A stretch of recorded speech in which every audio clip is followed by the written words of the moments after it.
catastrophic deluge. Rising by the minute. We thought we knew what happens when there's a storm. The river goes over the low road, can't drive for a little while, it settles back down.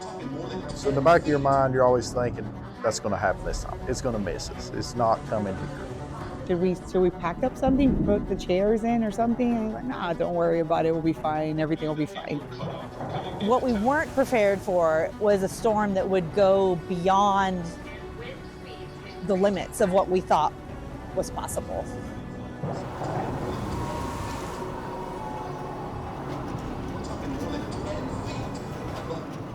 The day before the storm, it rained a lot. And that was what I would call like a typical big storm for South Toe. We do not feel like it rained that much. Again, being from Florida, we've seen rain, like heavy raindrops, and it wasn't, yes, it was for a few days, but it was not anything that we thought was gonna, change our lives forever or destroy our community and our town. We're just sitting here like waiting. We knew it was coming, but we didn't know what was gonna happen. There's part of me that was kind of like, okay, we'll put stuff on the second shelf, it'll be fine. My biggest concern was not the house or anything still, it was my animals, my chickens. So we said, okay, all we have to do is get them up to make sure that they're roosting super high, and by the time the water stops, they'll be fine, they'll survive. By 8:30, the water was so high that it was already coming up to the top of the windows. Water was already up to here. But we got the chickens up and then we came back inside. I'm over in the 911 center and phone calls are coming in like I've never seen before. It's just 911's, ringing, people saying, this is happening, this is flooding, trees are here. And then all of a sudden it was like you just cut a switch off. All the calls stopped. That's it, couldn't communicate out anymore. You had 3 houses. My grandmother's home, my mom and dad's home, and then my aunt's home. My grandmother's 92, so they said, we're thinking about going over and getting a mamaw and leaving. And I remember sending them a text saying, I believe you should leave. This is getting, it's getting bad. And they never got that text. I never could get a hold of them after that. And after that, the electricity also went out. After that, trees started falling. I was just looking out at the trees, whipping back and forth. And as I was standing there, a huge piece of one of the trees ripped off and flew and collided with our house and punched a hole through the wall. Still didn't pick up a document, didn't pack a bag, because we're staying here, it's gonna stop. 8:30, 8:45 rolled around and the coop was completely up to the top.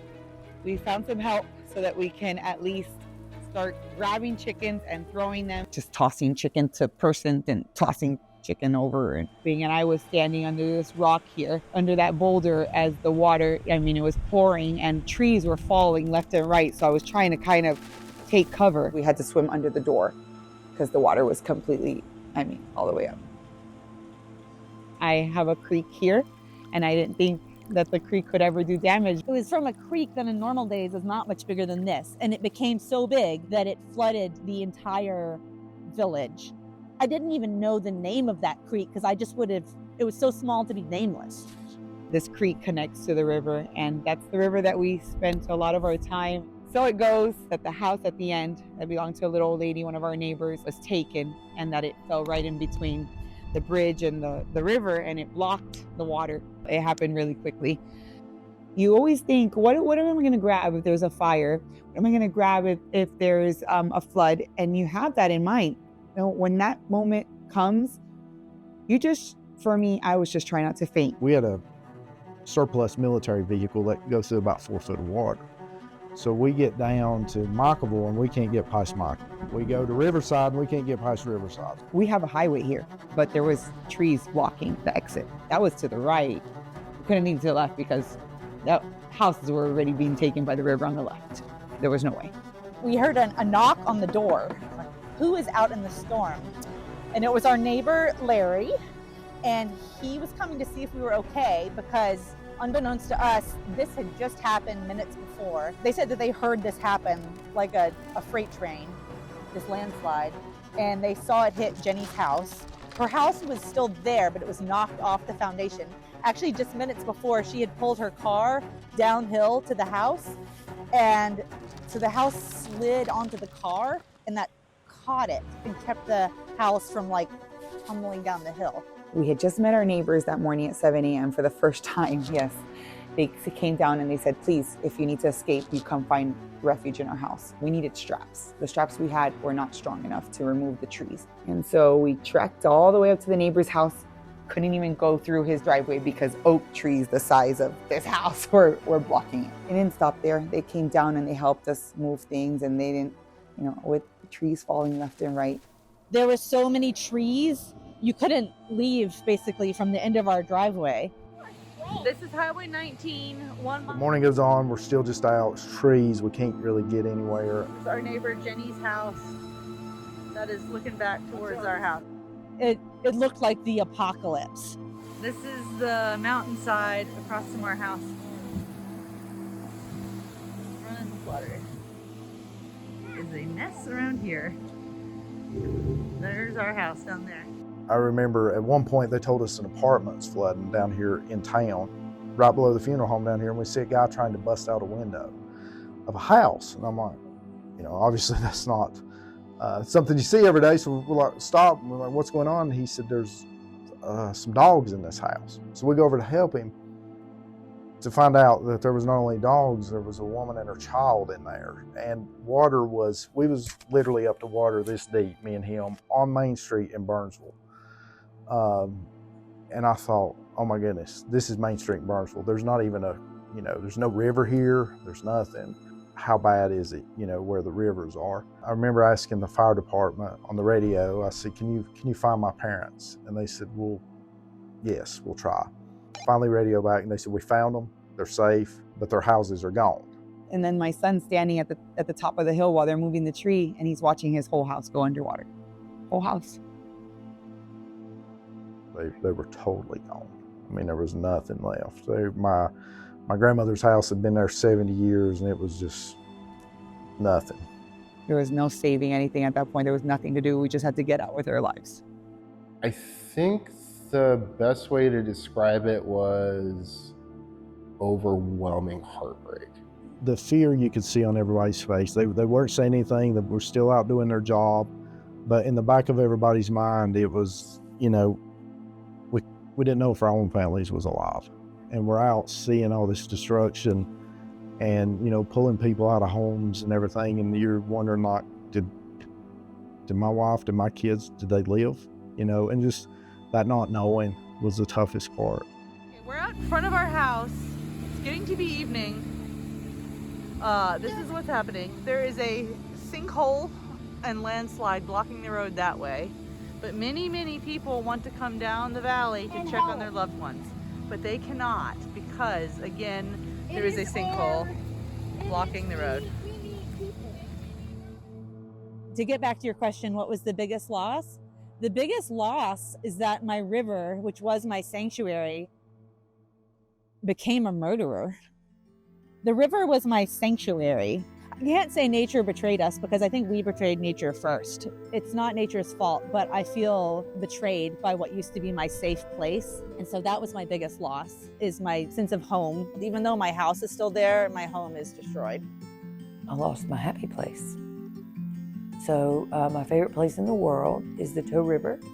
The river made up all of our free time. I would joke, I was like, we got to go check on the river and make sure it's still there, because every day it's the river, right? We would walk down to the river and then go along the bank and then double back. And the place where we turned around was that on the other opposite bank, some neighbors lived. I spent every single day here last summer, and I can't tell anymore where the road was.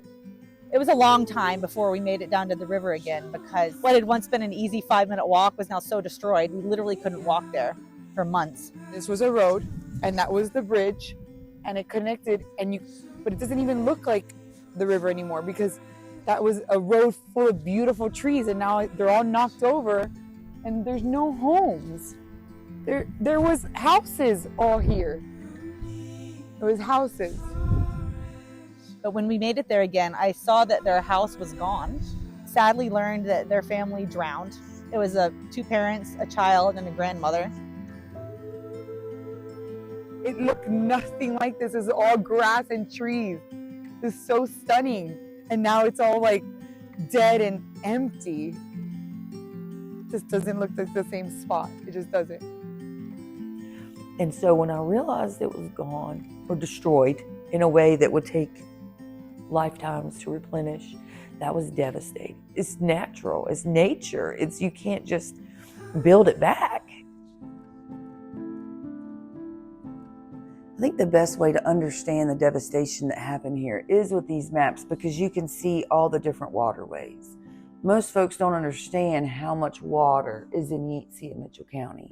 And so when that storm stalled over Mount Mitchell, it followed the Cane all the way up to the Tow River and gave us total destruction all along the way. But it also followed the South Tow River. This is the other side of Mount Mitchell. So it followed the South Tow all the way up to the Tow River. And then when those two rivers came into the Tow River and joined as one massive force, that's what went all the way to Tennessee and caused complete destruction. But these are my different projects scattered throughout the different hollers of Yeatsy and Mitchell County. So you can just have a small idea how spread out the need is for help, and rebuilding each of these businesses, homes, and churches matters very much to me. It's pretty much all I can think about.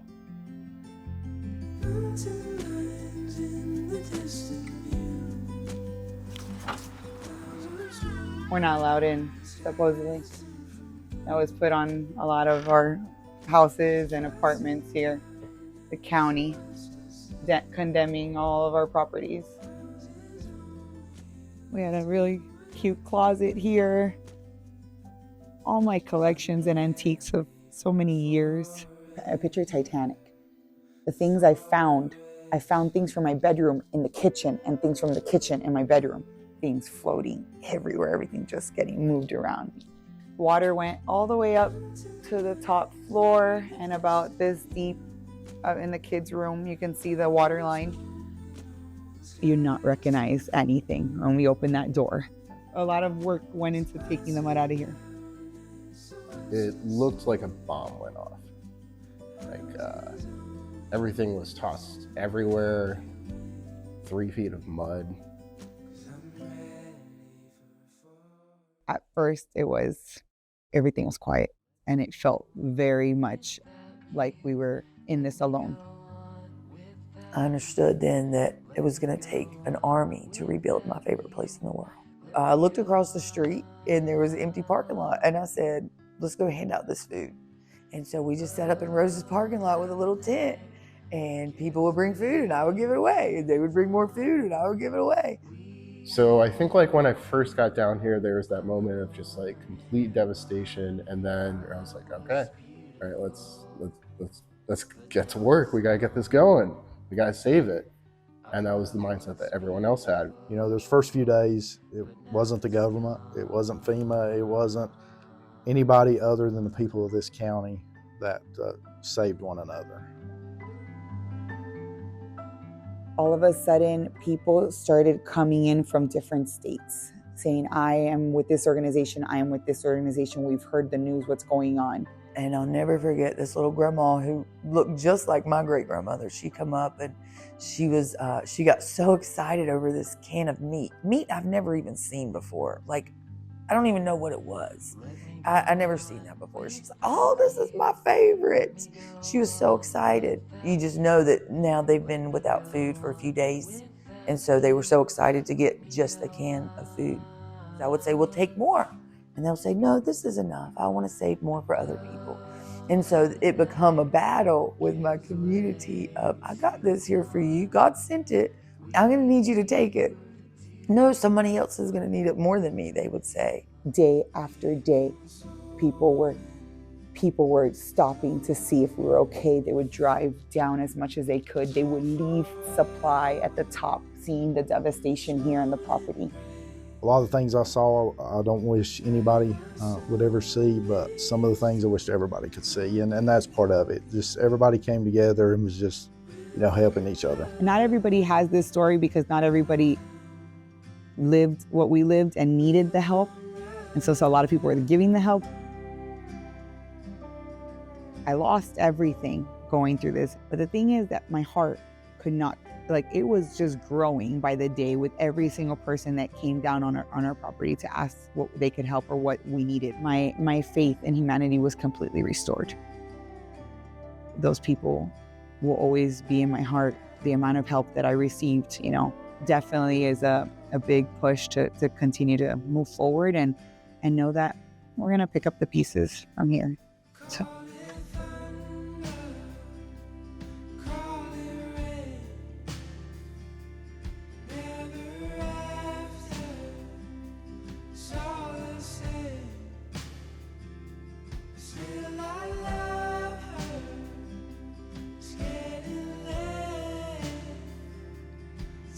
From